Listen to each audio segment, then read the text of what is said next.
Welcome to Above the Garage.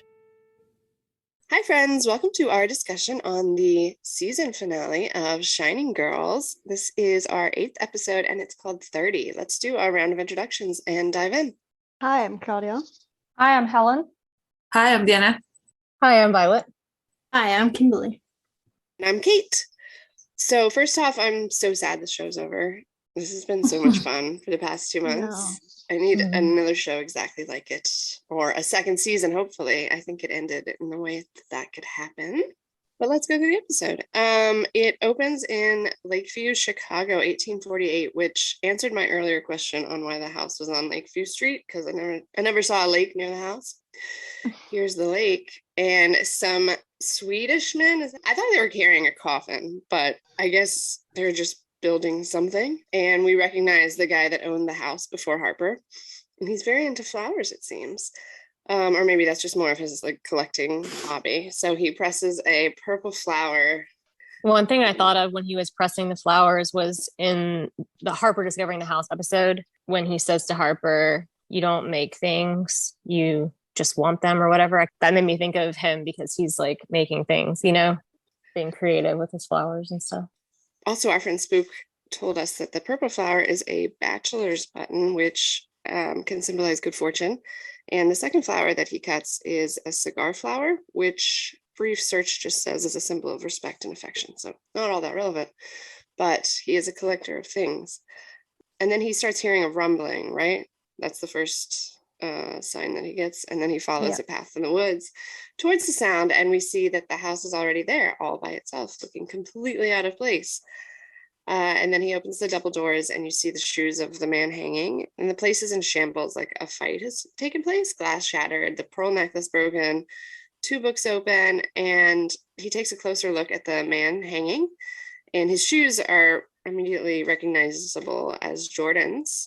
Kimberly's Dave told us they are 2017 Jordans, so pretty specific. And he's wearing blue track pants. These are clearly from the future. And then there's a note under the rock beneath him that says "all yours." So I'm wondering, is it necessary to actually like pass the house on by like word or note to the next person? I guess not, because Harper doesn't pass it on to Kirby.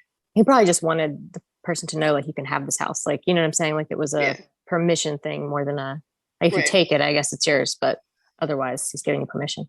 I thought that maybe it's the first person that enters their house after the other person died. Because we have never seen if Leo or Harper enter the house again at first when the collector guy dies. I get it. So you think Harper entered the house first after that? Yeah. I think maybe, I don't know, but I am thinking that the house kind of chooses the people because could be. Not everybody hears the rambling, I think it's maybe he chooses people who are willing to take it, that need it for some reason, maybe. That's a good. Whoever like finds a body there, you would go running or something, Right. Not drag it outside and take over the house. Yeah. I agree with that because I haven't thought about that during the fight later, much later, but that the house was like choosing Kirby. So yeah. So it looks like the fight has taken place already, though, right? Yes. It's so weird. Any thoughts on that? No, I can't. I think the house just has like, I don't know if the word memory, like outside of time. So like anything that has ever happened, past or future in the house could kind of show up there. And that's, you know what I mean? Like, cause it's constantly changing the objects inside the house anyway. So I feel like the house exists outside of time. So it wouldn't make sense for it to be like linked to any sort of timeline that we could create, I think. Yeah, that's my guess. Kind of helps explain another question I had too, which is like, well, why Kirby still has the scar in the end when she's prevented all of his killing. But I guess she's kind of like the house now, and she's experienced everything she's experienced. Right, because she's already lived through all of that. She didn't forget what happened to her. So right. Yeah, I have noticed something when he removed the body. When he opens the door, it looks like the light behind the glass is fading out, although it's light outside. So the light that we see shine through the glass is this weird thing, the one that we see later on when Kirby opens the curtains. And I never noticed it before because I always thought the sun shines through, but of course it's that can't be, because there are so many scenes where it's dark outside and he closes the door and suddenly there's the shine. And then you switch to when Harper gets in and you see that the glass is dark because it's dark outside and Harper is not inside. But when he goes in and closes the door, the light shines through again. So it's only when somebody's in the house and not when it's empty. When it's empty, it's like a normal glass. And then when he's inside, it looks like it's this weird light that we can't explain because we magic haven't light. seen what's So then he drags the body outside, like we said. He's eager to take the house. So I mean, it is a unique kind of person that would just take the house, especially a bizarre house in the middle of where it shouldn't belong. Sorry, I was watching this with my husband and we were thinking, like, is that more of a thing that used to happen back then? Yeah, maybe people just kind of being like, here's a house, like, yeah, there are like laws regarding that from back then, so like squatting or whatever. So yeah, maybe it was less formal though, like written deeds and stuff, you know what I mean? Like, I mean, he just drags the body out. He probably doesn't call anybody that there's a dead man inside. He just drags him out and probably buries him in the woods. Then when the door reopens, it's Harper, and he seems alarmed that Grendel is growling at him, and he asks the dog where he came from. We can tell that he's not a dog person, and now we know he sucks for sure. He throws something at the back door for the dog to chase. What was that? Does anyone know? A shoe. A shoe, yeah. Shoe. It looked like a pot to me, and I was like, I don't know. Why would he chase that? I don't know. I cannot figure it out. Thank you for that. That makes a whole lot more sense. Then after the credits, Kirby is still upset that Harper wasn't where he was supposed to have been, murdering Jenny. Jenny's upset her life has changed dramatically, and Kirby exasperatedly grabs her wallet and teaches her how to learn about her new life. And Jinsook's new address happens to be Kirby's address. I'm surprised she doesn't notice that. And they also have the same social security number. Oh, it was? Yep. Oh my God. What does it mean? I don't know. Me and Scarlett were looking at it the other day, like, just minds exploding. Yeah, it was the same issue date and the same issue number, so it was what is all the same information. Like they merged, like their licenses merged or something. It's weird. It's like Kirby doesn't exist anymore, right? Which actually kind of answers the thing I was going to ask, because Kirby was all, oh, Jenny, you have to go back to your house and live your life like normal and act like normal, but then Kirby just like goes to the paper and sleeps on the floor. Yeah. So whatever address was on her license, she didn't go there. I know. I noticed that too. She didn't look at her license to see where she lived. She called her mom. So it wasn't her mom, and she curled up on the floor. Yeah, everything. Right. Went by Dan's house, and then yeah. Everything just disappeared from her life. Dan, her mom. I mean, she still has a work at one point, but then later doesn't. So everything is gone. I think maybe she decided not to go anywhere else or enter the new reality because she was not interested in that anymore. So it was, whatever, I live here, I don't want to meet new people, see what kind of other husband is waiting for me or whatever. I'm just going to crash here. And then I think she thought that Dan probably just moved to another house for that timeline, and he will come in the morning, and because she looked for him the whole time too. And he's the only one who can help. Oh, that's why she went to the paper, because she was still looking for him. Oh, that makes sense. That makes sense, and that's sweet and really sad. Okay. About the apartment, I wondered too that Shinny says, "Hey, I lived there before in grad school," and it was like, so wait, she lived there in every timeline before Kirby, right? No, because she's in 3B now, so she lived in 2B before the attack. Right. But Marcus and Kirby live in one timeline in 3B, and Ginny lived there before, right? Because she says it's all things are the same until a certain point. Right. So she definitely had to live there before. Yeah, I think they wouldn't have lived there in the same timeline as what Kate's saying. No, but later, But I do think that's really interesting, because it's almost like the changes that Kirby was experiencing were like aligning her with Jenny, like they like moved her into Jenny's apartment and stuff. Like, that's really interesting. Yeah. And then Jenny's work ID says she's a mechanical technician, and Kirby warns her that she has to go to work and she cannot try to tell anyone the truth or she'll be committed. And Jenny asks if that happened to her. And Kirby leaves saying, you can do this. I have many times. She's not being super understanding, despite the fact that she's been through this many times. She's so fed up, you notice it later she on, is. but she doesn't give any shit anymore. Yeah. I looked up the laboratory where Ginny works. It exists. Does It's a real place. Yeah. It specializes in high energy particle physics research. So it fits her. Yeah. Then Kirby goes to Dan's place and finds out he doesn't live there anymore. He hasn't for at least a few years. And this guy knows nothing to help her. So she goes to work, I guess, to look for Dan. And she calls her mom, and her mom doesn't have that phone number anymore either. So she just puts her purse on the floor and curls up and goes to sleep, I guess, expecting Dan to come in the morning. And then Jack, the dude who stole her cubicle in the first episode, wakes her up, and she starts looking around for her cubicle. And then she just grabs the file cart and takes it upstairs, assuming she's an archivist again. It's funny that Jack waits a while and then decides to chase after her and profusely apologizes for not getting her robbery clips for them taking so long. And then he asks if he can have his cart back, and she lets him have his cart back. She sees her Godzilla cup at Dan's desk and her Cubs buttons in the drawer, and the desk calendar is open to the 28th, so on the 28th, assuming someone else keeps up with her desk calendar. And she asks where Dan is, and the coworker says, who? So that's disappointing. That again kind of fits with like the merging worlds of these characters, because she has Dan's desk. She ends up in Jenny's apartment and then has Dan's desk. So she's like, I don't know if that means anything, but I like it. I also kind of wondered, like, where do we think Freddie is living now? With his mom, I guess, or foster care or something sad. Yeah, I don't know. I wish we'd seen Freddie. I know, me too. Oh my God, I totally forgot that he has to go somewhere if his dad is not coming back. Right. Yeah. Oh my God. Well, it almost Now seemed I'm like shocked Freddie. again. Aw. It's okay. We're going to exit this timeline soon, Claudia. Yeah.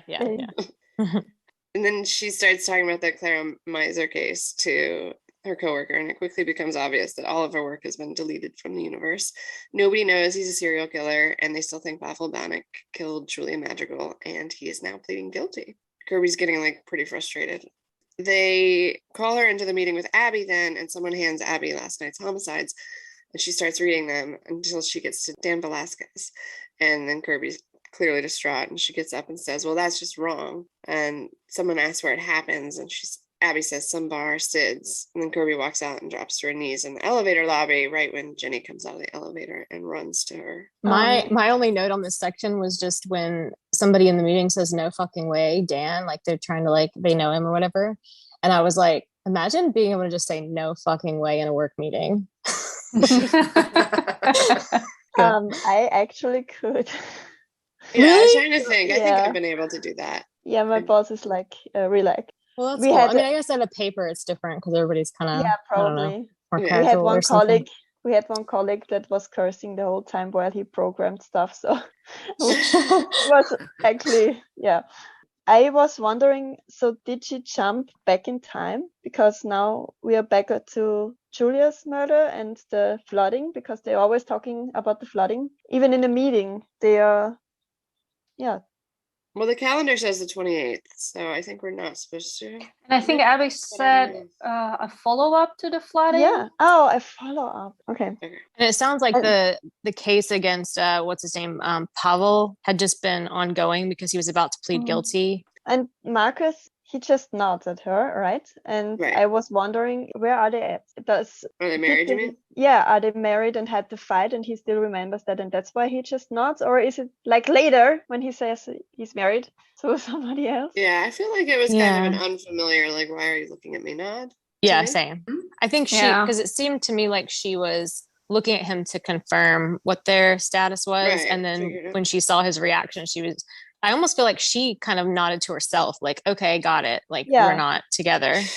Yeah, but because later he's really friendly to her. So I was wondering why he's like so cold in that Yeah, scene. I mean, I guess they like know each other sort of, but also in this But I was scene, she's a reporter, right? So Yeah. Okay. He's nice to her in the next timeline when she's the archivist again. right. Because he tells her she pulled out No, pictures of but Dan. it changed while she was in the room, and I thought that she was entering as a reporter and leaving as an archivist. because the photos changed, and there was. I don't know which moment the reality changed. Because when I know what you're saying. When she goes into the black room. Yeah. Dark room. But, 1 second. Because I was thinking about when the photos changed, I was like, it was actually Kirby making the change, because she reacted to the fact that Marcus was already married. Like, she received that news and it was painful for her, and then the photos changed immediately. Yeah, but after that scene, we see that Harper killed somebody. So right. I thought that was exactly the trigger. I think it's Harper's killings. I think it's Harper's. I mean, Harper's killing spree that's changing everything so often. Okay, we come back to that later. Yeah. Okay. So then we're with Leo listening to music, and the camera angle widens, so we see Harper's there. Harper's happy that Leo is remembering things fairly well today, while at the same time, Harper is clearly losing his grip, and he demands that Leo talk clearly, not that horse shit about the lights. And Leo says they're always there. You would talk about them too. And Harper's grilling him on who he talked to about Clara and where the tape is, and he starts tearing the room apart looking for the tape. Personally, I think at the end, Leo's faking his confusion so that he'll take him to the house. I do too, but also in this scene, like, Harper says, you're going to give it to somebody. And I don't remember the exact detail of this, but Scarlett pointed out, I guess she figured out the year. I don't remember what it was, 1990 maybe. We think this happens before he gave the tape. So he went back in time so that he could prevent it from happening. Right. Exactly. And then flashes back to Ginny and Kirby. And Kirby tells her that Dan's dead. That's why it wasn't you. And Ginny said she spent the night going through everything she owned, and she learned that she dropped out of school on May 15th, 1986, the same day of Kirby's assault. And then she talks about the particles again, saying she thinks there are 3 of them connected on that thread now. And if one is removed, not sure what happens, but that might help. Where are they? They're in the machine room where the newspapers are printed, I guess. Okay. I think they go there to talk about secret stuff because it's loud. It's loud. Yeah. Yeah. Okay.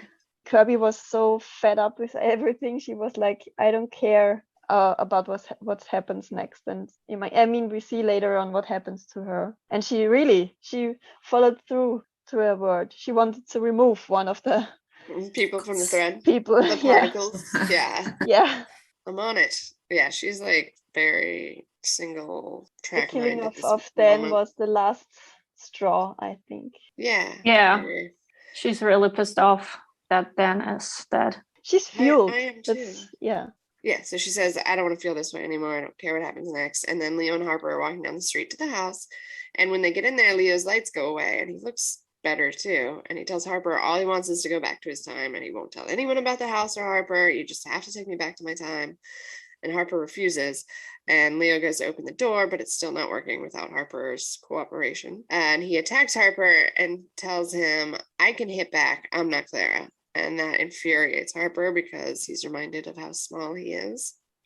And then Leo goes on, when we dumped Clara, you told me she was going to tell everyone about the house. I knew you were lying. You left the fucking tape. You didn't think I'd find it. Harper says he thought the house took it. And Leo's like, just take me home and I'll tell you where the tape is. And Harper says, I don't have to do that. I can just replay this day over and over again until you do what I want. And Leo said, well, you did that to Clara, but she saw through you, and I will too. I know why you want to go back, because you've got nothing there. There's nothing behind you. There's nothing ahead of you. That's why you'll never leave this house, because no one wants you. Obviously, we know that's going to send him over the edge, and Harper starts stabbing Leo. And after Leo dies, it's almost like he has like regret, or maybe not regret, but he mourns him. Mourns him. There you go. I wondered about the fact that he went to the back door when he said he wanted to go back home. And I was thinking, they always go to new timelines through the front door, right? And come back there. So is it saying that Harper opens the back door, that he will end up in the timeline they went in? I kind of thought that it was just Leo like trying to go backwards the way that he came in the house originally, because they came in the back door when they first discovered the house, right? So I think he was just kind of desperately like, I want to go back to where I came, and just trying it.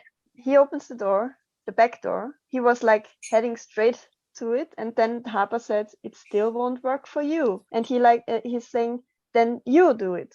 And he doesn't. He doesn't open the back door for him. So I was wondering if that had any meaning. Yeah, maybe. Find out. Yeah, I always had the feeling the back door was the time-changing door, not the front door.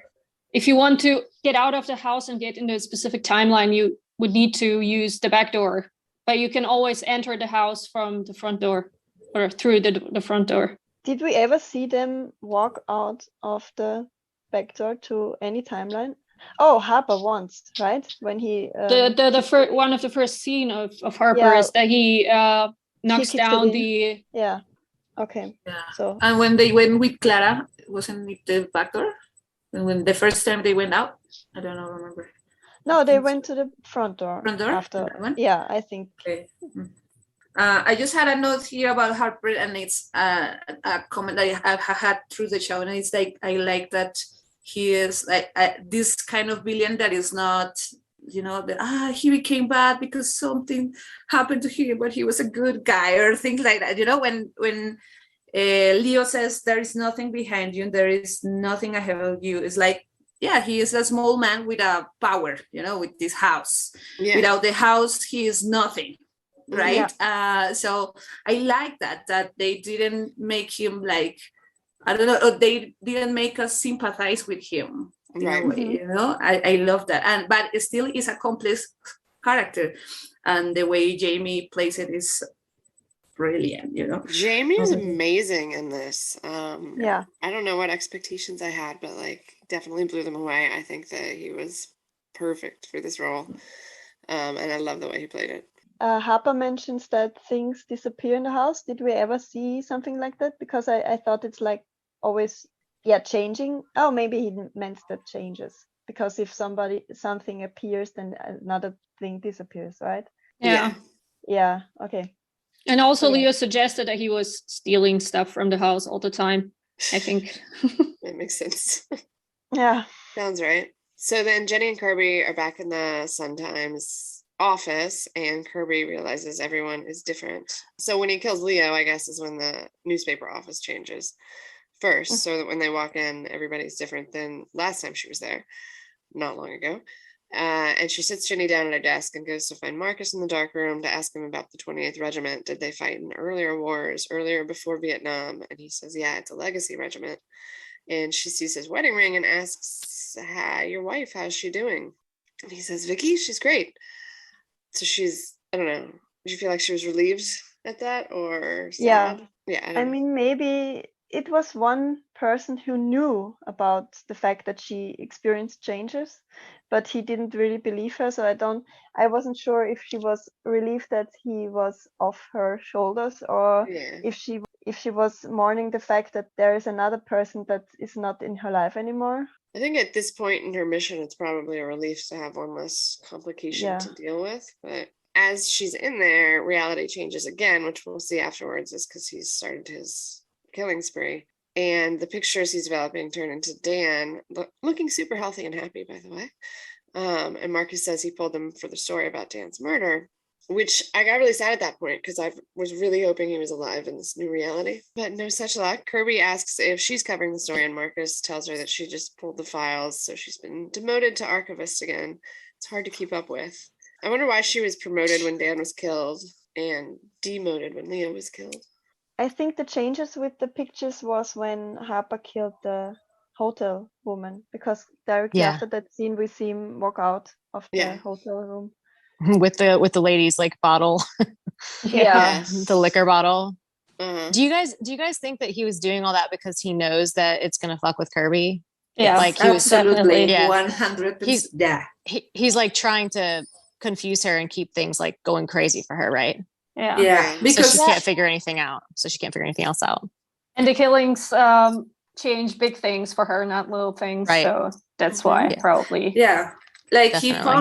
he found out that he couldn't get the tape. He couldn't stop them to get the tape, right? So now let's do this other thing. Let's fuck with her, I think that was like Taylor. How does he know that him killing people affects her so greatly? His feelings. Well, like he says that. When he he's feeling something. Right. Yeah. Mm-hmm. Gotcha. Is he killing the same women or different? Because I can't remember any hotel maid. Random. Yeah, I think he's just killing random people. Yeah, just like anybody who he can like kill in a way that he can kind of get Walk away with out. it temporarily. Yeah, Right. exactly. Yeah, so he's all bloody and he's got this little bottle of liquor. Back in the office, Lakshmi approaches Jenny and asks why she's at her desk. And when Jenny starts to leave, she asks who she is, and Jenny answers a mechanical technician. And everyone's getting all defensive, like she's dangerous. It seems like an overreaction, even before reality changes again and the police arrive out of nowhere. Jenny's really bad at going with the flow there. I'm like, Yeah, I mean, I know it's like confusing and stuff, but I would have just been like, yeah, for the building. Yeah. Yeah, exactly. Yeah, I mean, she just said that Kirby sent her there, and she thought maybe that will help, but then she was like, what, the archivist? Right. Doesn't make sense. And she was like, wait, I thought she's a journalist, and I think that threw it's just all too confusing too quickly for her. And the police guys appear suddenly, right? Not yet, but yeah, when they do. First we see Harper about to kill somebody else. There's a girl sitting in a blanket by the lake. Then you see Kirby talking to Clarence, who's covering Dan's murder. Clarence reveals that Dan was killed while stealing, not being robbed, per the police, and said that Dan had some other guy's stuff on him. And that's good news for Kirby because she wants to find out what that is. But then it flashes back to Jenny and things get weird real fast. So you know that he's killed the person on the picnic blanket because out of nowhere the police arrive to escort her out, and everyone's standing up like freaking out, which is real weird considering how harmless she seems. What makes me wonder is the guy told her that whoever Dan was presumably robbing had a knife and it just went bad, right? And I thought, are they so stupid to believe that somebody who kills somebody for stealing his wallet wouldn't take that wallet back? He wouldn't have the wallet still. It doesn't make any sense. Yeah, you're right. That's a good point. Well, the police in this show are not all that impressive. Or maybe they thought that he stole before and tried it again with another guy and this guy stabbed it. Okay, maybe that's the thing. But yeah, it was weird. Okay, yeah. So Jenny's being removed from the office and she starts to freak out, like, I think, kind of like how Kirby warned her not to do with the police, you know? We're back at the park on the lake then, and we see the picnic blanket is empty, and Harper enters from off screen, wiping his hands with a towel. His shirt's still bloody, and he grabs a piece of bread from the basket as he walks by, because killing people makes you hungry. And Kirby walks in and asks what happened at the newspaper office, because Jenny's not there, and there's, activity. And Marcus tells her that they had a woman kicked out of the building, and Kirby says, Jenny, and he says, do you know her? And then, okay, who are you? So now she doesn't even work at the office anymore. Marcus doesn't know who she is. Kirby realizes her reality has changed again, and she walks out and heads to the medical examiner, who is Iris again. And she tells her she's a friend of Dan's and she wants to see him. And Iris says, you don't want to see him. And Kirby says, listen, I know how he was cut because I know who murdered him. And Iris is like, tell the police. And she said, I did. They're not listening. And then she appeals to Iris's friendship with Dan. Do you think he would steal, Iris? Everything he took, he passed on. And whatever he has, he took it from me. And Iris said she sounds very sincere and that she's going to go get a cup of coffee. Be careful over there. See you in a minute. And she's letting her look at what she needs to look at. So Kirby opens the evidence box and finds the wallet that Dan stole off of Harper that we saw him steal last episode, which has weird money in it, receipts, and a picture with the address on it of the house, 2925 Lakeview Street. She then takes a look at Dan's body. Iris. I know, I do too. Yeah. Then she looks at Dan's body, and I was kind of sad then because we saw that he was in episode 8 on IMDb, so that gave me hope. And now I was like, oh, you mean his dead body is in episode 8? And she puts her on his forehead and takes a moment before she walks out. And when she walks out, she sees that the medical examiner has changed again, and without missing a beat, she says, thanks, Howard, and walks off. That's why I thought that also Kirby was making changes, because she again felt some pain because of the seeing that. And then Iris changed to Howard. So, and no killing happened in between, so I was like, maybe she's also doing that. Yeah, I think so. Yeah, maybe. Yeah. When Kirby says everything he took, you passed on, I know this probably doesn't mean anything, but it just made me think of like Harper with the objects, like stealing the objects and then putting them in the women. Obviously that's not connected because Dan's like a good guy, but it just made me think of like, it's a similar the way she phrased it. Oh yeah, that's interesting. But that scene was like heartbreaking. Like I had to stop it a little bit, and I had seen a clip from before. Because there was a clip that day before the episode, but I don't know. It was like that scene had like an effect on me that I didn't expect. Yeah, Lizzie was so good in that scene, especially like her speaking to Iris. Scarlett and I were talking about that, about how like she lands those really like pleading emotional scenes so good. Mm-hmm. Like, I'll do whatever you want. If you talk to me like that, I'll do whatever you want. Same. Yeah. Then she's outside the front of the house and she walks around back and approaches the doors as she hears weird sounds coming from the house. So she hears the house and the door's locked. So she breaks open a window and she walks in. She sees blood on the rug in the front of the stairs. She gets out her handy pocket knife, continues exploring, finds a whole family like the Pegasus in her pocket that Harper gave her as a child, and she reunites hers with its family. Then she heads upstairs. I think the other figurines are all horses, and it was the only one that was a Pegasus. Oh, really? I didn't notice that. On the rewatch, I don't think I saw wings on the other horses, so it was like the odd one. Maybe it's like how she's different than the other Shining girls in that she's gonna take it on, you know? Yeah, that was my thought also. Yeah, that's interesting. I'm glad you noticed that. Then she heads upstairs, lots of women's compacts and things. Scarf tied around the bedpost. I can't remember it now. Did he kill Clara? No, he was punching her. Yeah, I couldn't remember the significance of the scarf either. Was there something on the bedside table that we recognized? Because I think there were some her earrings, mirrors, and the earrings are on the dresser. Yeah, dresser. Okay. But on the bedside table there were like things like small hand mirrors and stuff like that. And I was wondering if one of them is like the one Summers.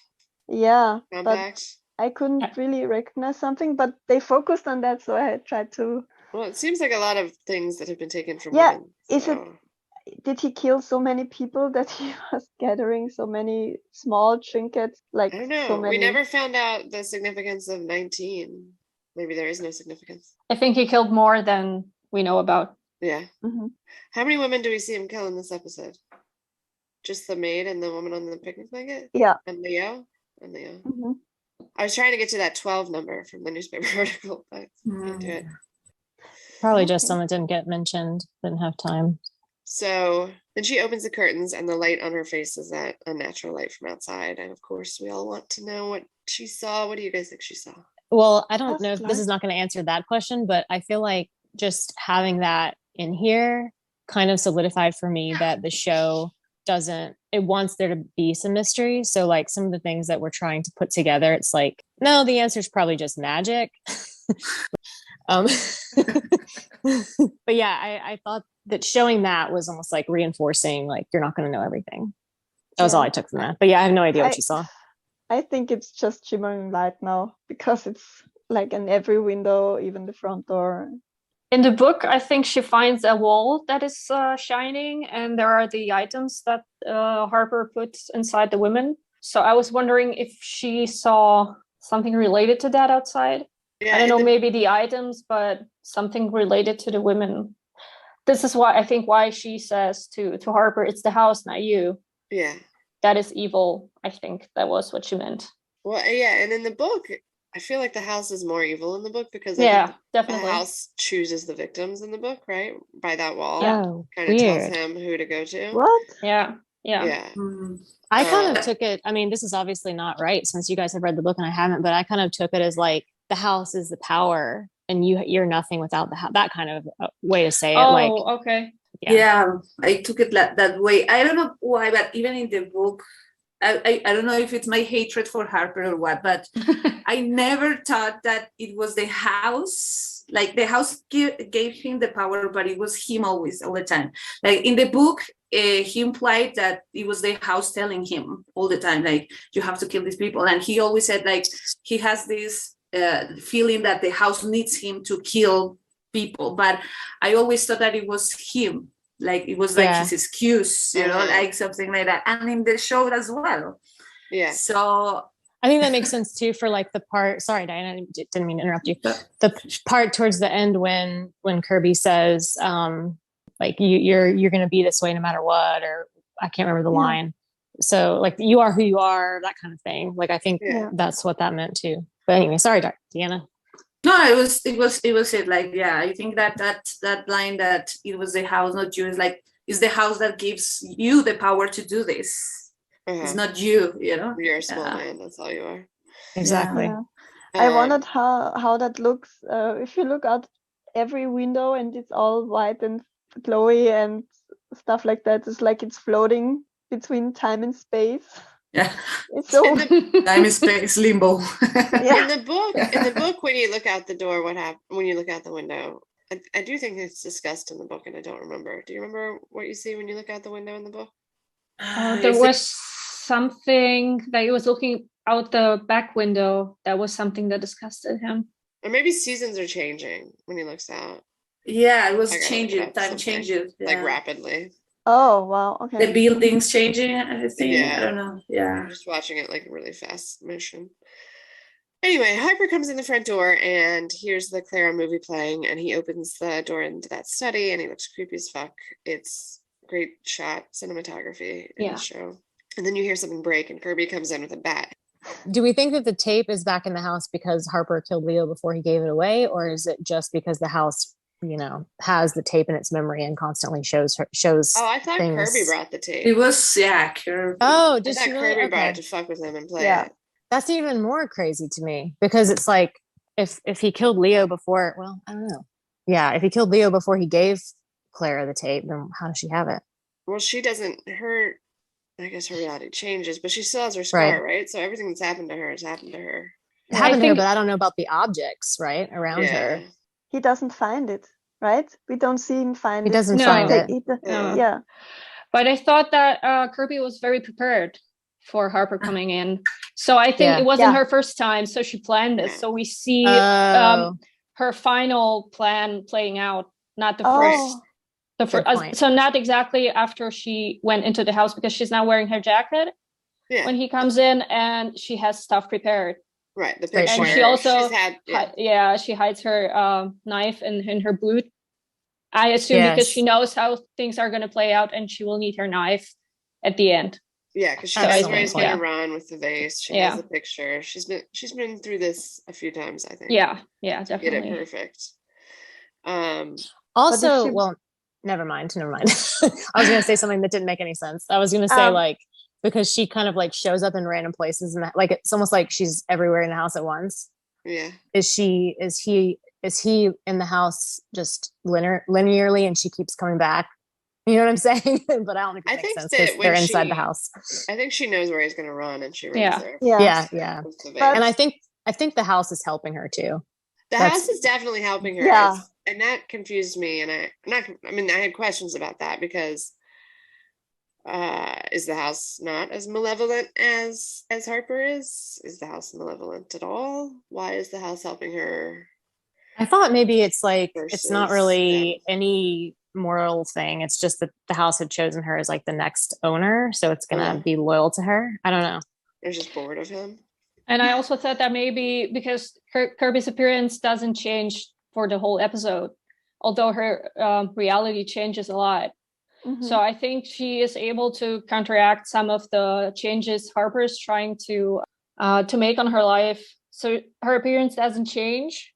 Mm-hmm. So maybe when she's inside the house, she can also counteract the artifacts that are in the house. So when Harper grabs the cable, she's able to, I don't know, switch time or whatever, influence the house so that the cable changes into the pearl necklace that breaks instantly. So I don't know if they're like in a power play kind of thing when they're inside the house. But I was thinking about, when I was saw that the changes, also thinking about the scene where the first encounter they have, that when he hits her, the thing changes, and at the end is like a glass, and I think actually that saves her. He got unconscious and she could run.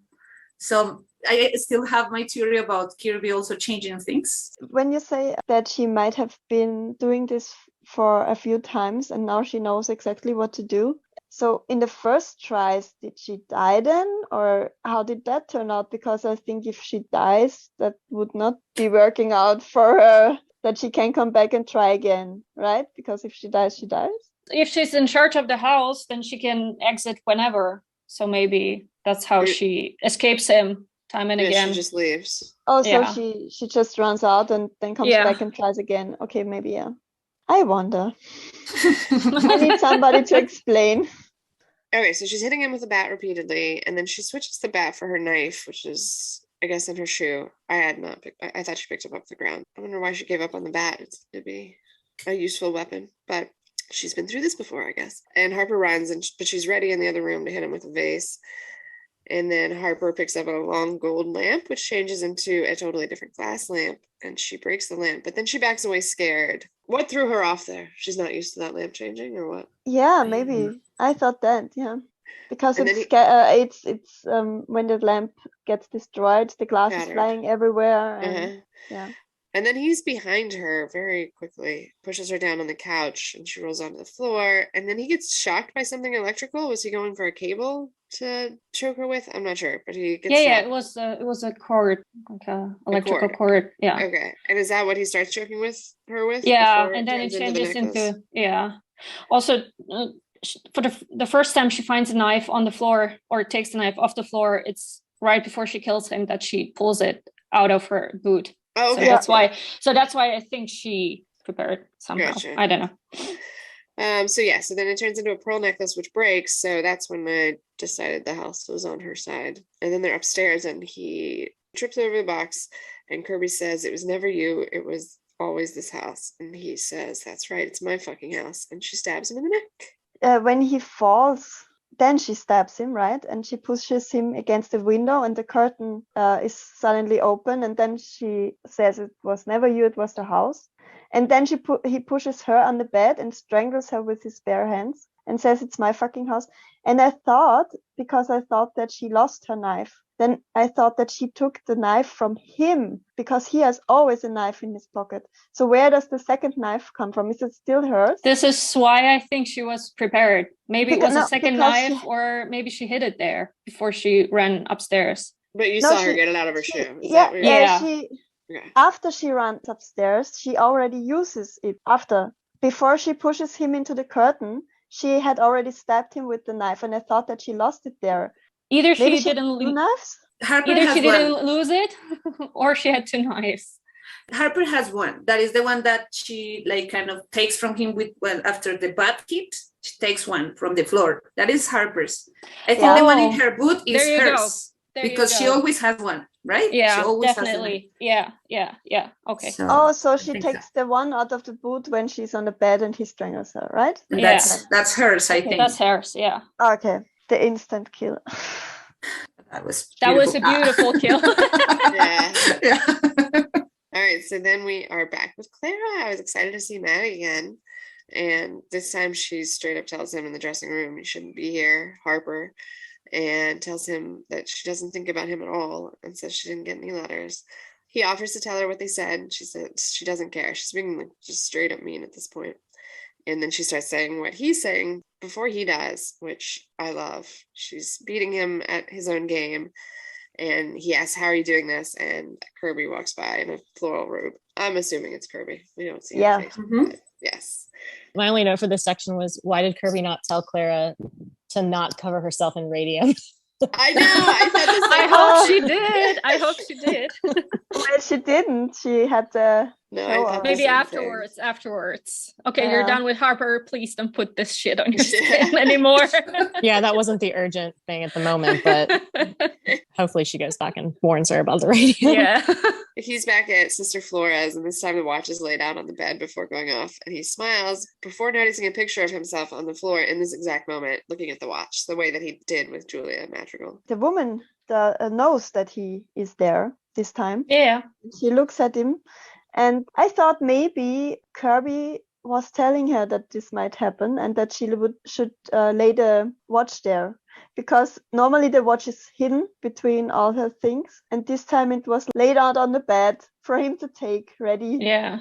I've read an interview with Silka. So she said that Kirby went to every scene and worked up to 6 weeks to make the women that were attacked prepare. So she worked on every one of those instances. So we don't see her doing the work, but she put the work. Okay, perfect.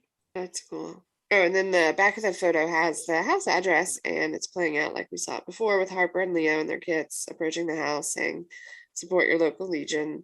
Leo picks the lock, and this time Harper finds the Pegasus. And then suddenly Harper's shot in the shoulder, and she tells Leo to get out, which he does with an argument. And Harper's begging Kirby to let him leave and swears he won't hurt her. And she said, because I have a gun. You can't not be who you are. Second son of a German mother. When she died, no one wanted you, not even the nuns. And they'll take anyone. At least that's what you tell yourself in your head. And it makes you think that the world owes you and that you can take whatever you want from whoever it is. This is mine. This is my house. And he asks why she's doing it. He doesn't even know her. And she says, no, not today, but I'm always with you. Now get out or I will kill you. I've done it before. She's so badass in that scene. I love her. I love that scene.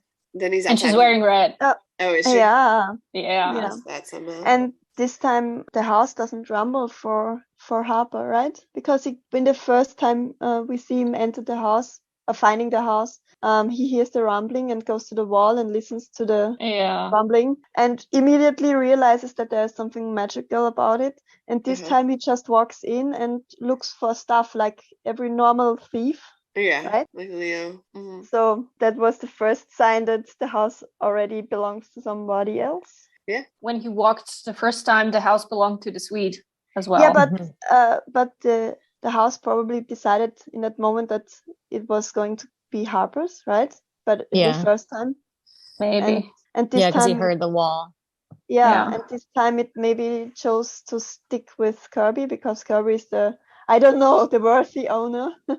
I went over this with John, my husband, last night for like an hour at least, trying to figure out like how is Kirby ever going to be certain that Harper wouldn't like come back there if she doesn't kill him? Like he could come back there a week later. He could come back there anytime. So is she having to just constantly guard the house? Yeah, she looks like she's ready to do that. The last scene would suggest that she's maybe exactly doing that, guarding the house. Yeah. But then how would she have to like go back to different days in Harper's life to check to see what he's doing? Like past that to make sure that he doesn't return, right? He has nothing better to do and he hates when he's made to feel small. So I feel like he would come back. Like I feel like it's especially when she says it's mine. Now he's like really gonna want it. Like it's almost like he's taunted into wanting it or something. Yeah. Although I guess because his reality changed, like that's probably going to really mess him up because he's like going to be going through the same thing she went through and nobody knows what he's talking about. And so maybe she confuses him and others enough that he wouldn't be able to get back. I don't know. Maybe he'll get locked up in a psych ward. Maybe. Yes. Yeah, exactly. Also, how does anyone know how to use the house? Do you know what I mean? Like, does the house just like put it in your brain what to do? Maybe there's a manual somewhere. How to use time travel house. I would like to get my hands on that manual. Yes. Understand this better. So then he's outside with Leo, who's trying to see if he's hurt, and Harper's uniform changes into regular clothes, and Leo says, "You never fought in the war. We first started talking at St. Adalbert's." So now it's his reality, Harper's reality that's changing. Leo asks when he got inside there, and Harper says, some horse. And Leo points out it's a Pegasus, not a horse. Then we see horses don't have wings, like Harper said. Yes. Then we see Julia Madrigal on the beach, like in that picture, but she's happy and she's with her dad. And then Summer Francis and who's the third woman? Karen Polacek, the nurse. Karen Polacek. The nurse, yes. Taking care of her brother. And Jen's so happy at her dinner. So she's presenting her presentation again about the stars that don't belong. And for the first time. The other 2 times she doesn't get to do it, right? Do her presentation, right. Yeah. So she says again, these may look like any other stars, but they don't belong here. Billions of years ago, we collided with another galaxy, and these few stars are all that's left of it. And now all we can ask is what comes next. What does come next? Yeah. Just a second for the scene with Harper and Leo. I was wondering about his sentence, Leo's sentence. You never made it over to fight. So why? Are the people enlisting that go to the war, right? So he maybe was too scared to enlist himself. I was just wondering because he was always the soldier guy, and I wondered why didn't he do that? I think it's a similar thing like to what, Harper, when he's messing with these people, he's like kind of taking down their shine or whatever we were saying, right? So like all of the things shine? that, I mean, maybe not exactly that, but just all the things that he like accomplished in life or that he did are being taken away from him, kind of. Oh, and I think maybe Kirby wanted to prevent his first kill during the war. Oh yeah, that's a really good. So maybe wake up his instinct or whatever. I hope she wasn't there in that timeline, to be honest, because she would have to know about it. Yeah, right. And maybe they talk about it and she hears it somewhere else. Yeah, right. Maybe she was at St. Albert's and heard everything. Yeah, in a timeline when Harper still went to war, so that's how she knew that. I like that. That's good. So then we dance alive. I get so excited. We see Dan in a bar looking really shitty again. And Kirby sits next to him and says, "Hey, how are you?" sweetly. And he says if she's trying to get him to buy her a drink, last call is already over. And she uses another of Harper's tricks. Well, similar. If I can guess what's in your pocket, you have to hand over your drink. And he says, "I don't have any cash," and his watch is fake. She smiles and says, "It's fine. I just want your drink. Your jacket pocket, your inner one. You carry a notebook. It's about this size." I think she's adorable in this scene. I think that the way that she's acting is really sweet. And she's trying to help him by taking his drink. And he pulls out his notebook and sets it on the bar in front of her, exactly as she described, and asks, "Have I interviewed you before?" She says, "Nope." And she takes his drink. "And what are you writing here?" She asks, "Whatever people tell me." And then she opens it and starts to write something. And he says, "You're very strange. Are you sure I've never interviewed you before?" And then he says, "I know you." And she's so hopeful. Me too. But he can't quite answer. And so she gets up and says, "If you ever remember, you know where to find me." And he gets his glasses out and looks at the paper and then back at her. I'm just so glad that Dan's alive. Yeah. And she is too. I mean, I think that she wrote the address in the book. What do you guys think? I hope so. I was just a bit sad that he was still that highly drunk, messy, down at the bottom person, because when he was with Kirby the whole time, he just bettered himself the whole time. And now he's back to, I hope so. I hope he goes whatever she wrote to him. And then... I like that she wasn't disappointed by that even though, like, I don't know, she wasn't even discouraged. She still like loved him, as a friend or whatever. And for who he is, despite the exactly how Dan took her. Yeah, he took her exactly how she was. So right, and I think that they'll definitely continue contact and he'll clean himself up. Kimberly, do you have that excerpt from the interview that you sent me earlier regarding their flirtation or I'll read it. Relationship? So I read it on TV Line, and Elisabeth Moss was interviewed by TV Line, and she said, "We wanted to make sure that it didn't come out of nowhere, that there's a chemistry there. There's a connection." Moss, who's also an executive producer on the series, tells TV Line. She adds that the format of an 8-episode TV series, which diverged from the novel in other ways as well, didn't allow for enough time or space to do justice to a secondary Kirby-Dan love story plot. "If you're going to do it, we really wanted to do it well, so we wanted to hint at it and the possibility of it," she continues.